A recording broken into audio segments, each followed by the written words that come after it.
Throughout 1943, Hungary was rearming and reorganizing its military, following the directives of the new Szabolcs Plan. The goal was to create a truly modern army and air force, but these efforts were hindered by a lack of raw materials, industrial capacity, skilled workers, and Germany's unwillingness to deliver the already paid-for arms and vehicles. In early 1944, as distrust between the two allies grew, the decision was made to occupy Hungary, ending its relative independence. In this video, I take a look at this operation and its political and military consequences. According to a popular Hungarian joke, when Hitler asked one of his top generals how long it would take to occupy Hungary, the general said 24 hours if they resisted and 48 if they didn't. Hitler was surprised by this answer and asked why it would take longer without any resistance, to which the general replied, "Well, then we would have to participate in the welcoming ceremonies." In 1943, the Hungarian government established contact with the Western Allies in Turkey, Sweden, and Portugal. They believed that soon the emphasis would be moved to the Balkan Peninsula, where a British-American landing could remove the German presence and eventually reach Hungary before the Soviets did. Negotiations continued, although the Americans doubted Hungarian intentions, while the Soviets refused to cooperate with Horthy's conservative regime. When Italy asked for armistice in September, the Allies demanded a similar statement from Hungary, but the government deemed it unrealistic and immediately refused. Reports regarding suspicious Hungarian contacts with the Allies were received by Hitler. It was certainly curious that the country was not bombed by the enemy. It then refused to hand over captured Allied airmen, and several anti-German ministers joined the government. Horthy and Chief of Staff Szombathely tried repeatedly to remove all Hungarian troops from the Soviet Union. They refused to send units to the Balkans, as they didn't want Hungarian forces to face American or British troops. And then in February 1944, they even offered unconditional surrender to the Allies, but not to the Soviet Union. Already in September 1943, a German plan, Operation Margarethe, was prepared for the occupation of Hungary in case the country's commitment to the Axis cause became questionable. Initially, it included Romanian and Slovak units, but this was then dropped as the involvement of Hungary's neighbors would have increased the likelihood of armed resistance. The original plan was modified, then the operation was postponed as most German units had to be sent elsewhere. Romania's occupation was also in the works, but when Hitler met Marshal Antonescu, the Romanian leader assured him of his continued loyalty, so Margarethe II was dropped. The focus was placed on Hungary. In late February, the decision was made to carry out the operation in March 1944. Hitler invited Admiral Horthy and his top aides to another meeting to lure them out of Hungary. Once they arrived, he explained that Hungary could no longer be trusted, so German troops would secure key locations and ensure close cooperation with the Honvédség, the Hungarian Army. When Horthy and Defense Minister Lajos Csatai protested, Hitler threatened with Romania's intervention, at which point the Hungarian leaders, fearful of losing northern Transylvania to Hungary's main enemy, reluctantly agreed to peaceful occupation. Orders were sent out. German troops started moving on the 19th of March.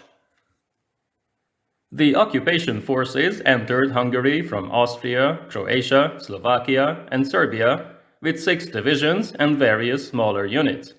Hungarian divisions, most of which were not yet fully mobilized, remained in their barracks, although 2 incidents took place. Shots were fired at Pétervárad, near Újvidék, Novi Sad, while 9th Corps in Transylvania mobilized, but then stood down once no confirmation was received from High Command. Both the military and the population remained passive, as anti-Soviet sentiments trumped the desire for full independence. For most, German occupation was preferable.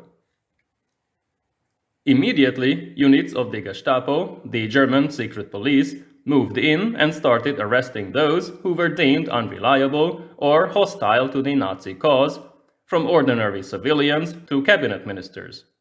Together with some army officers, they were sent to detention camps, while Prime Minister Kálai, who was pro-Allies, fled to the Turkish embassy.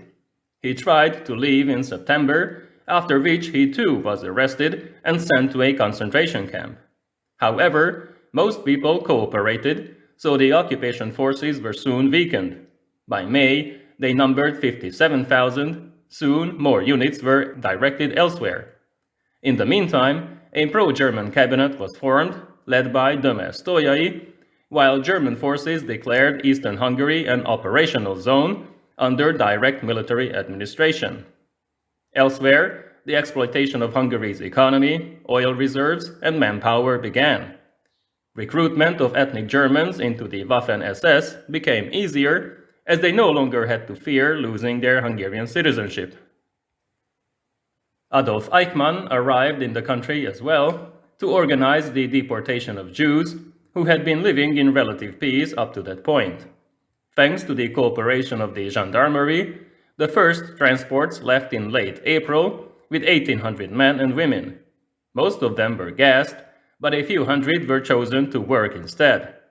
Mass transports left for occupied Poland in mid-May, through Kassa to Auschwitz, and by early July, more than 400,000 Jews had been deported, with 80% of them gassed on arrival.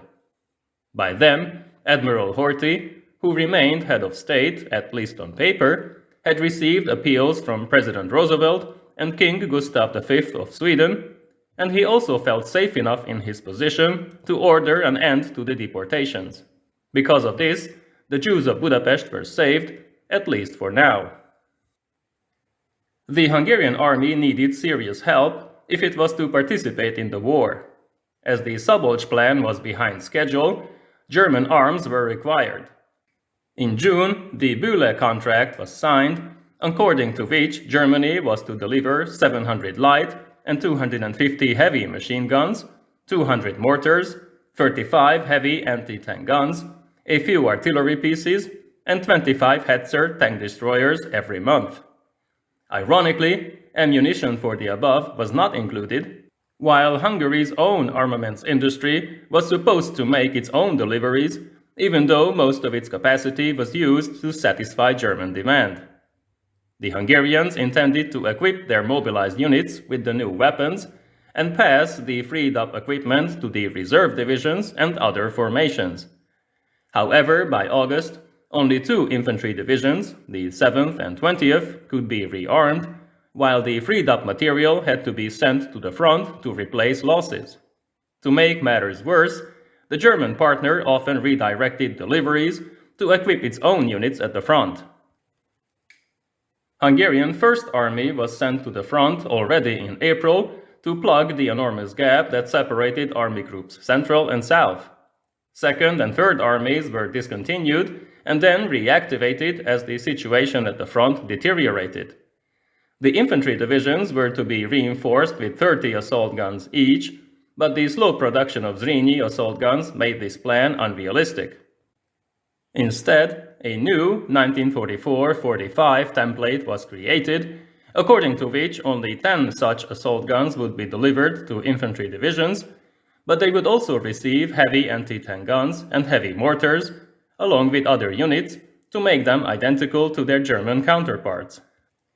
However, such rearming of the mobilized units could only be done at the expense of other divisions, so now they had even fewer weapons, while the security units in Ukraine remained light divisions. They could not be converted to reserve divisions, as this would have required more men and much more arms. The 2 mountain brigades were at 85% strength. They were ready for action, as they had been mobilized back in 1941. However, of the 2 armored divisions, only 2nd Armored was more or less equipped, while 1st Armored became its replacement unit, stripped of its motor vehicles and most of its tanks. The cavalry division, which in August became 1st Hussar Division, was also demotorized to equip other units, but then it received heavy artillery and heavy anti-tank guns, along with a tank battalion, so that it would fare better against a strong enemy. First Army and its units stopped the Soviet advance with a counterattack, but I will talk about that in the next episode. Thank you for watching. See you next time.